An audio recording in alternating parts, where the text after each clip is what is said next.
Assalamu alaikum rahmatullah va barakatuh. Hurmatli qirg'iz elim. Instagramlarda, YouTube'larda 1,5% ақша беребиз деп өкмөт элди лапша элдин башын айландырып ар кандай видеолор таратып атабы же чынбы жалганбы билбейм. Негизи карапайым эл именно Жалал Абад областында 1,5% кредит алган карапайым элдер жок.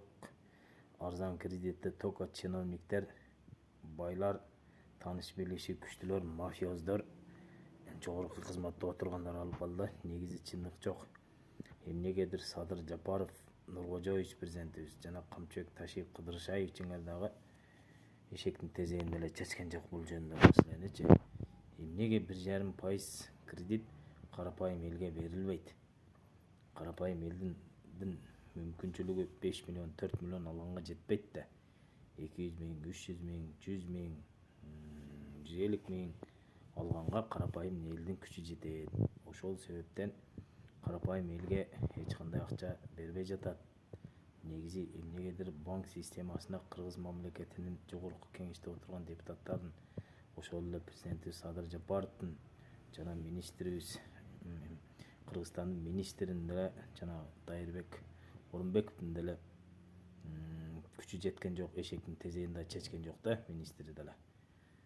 Акылбек Жапаров деле банк системасын эч ким карабай жатат, мафия, коррупция дагы эле болуп жатат. Эмнеге карапайым элге акча берилбейт, жалаң байларга берилип жатат?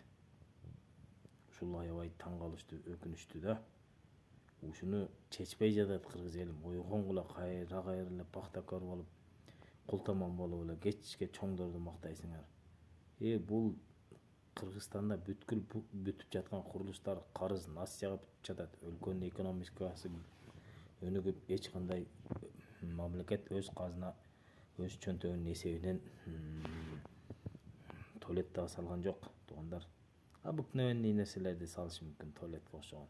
Чоң көзгө көрүнүксүз зданияларды, чоң курулуш домдорду, чоң жолдорду мамлекет өзү салган жок. Жалаң бизнесмендер, олигархтар, чиновниктер,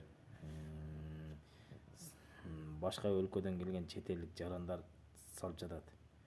Бул деген биздин өлкөбүздүн экономиканын алсыздыгы, бечара болуп, мусафир дубана болуп башка мамлекеттен жардам сурап баргандан башка эчтеке кылбайт биздин чоңдор.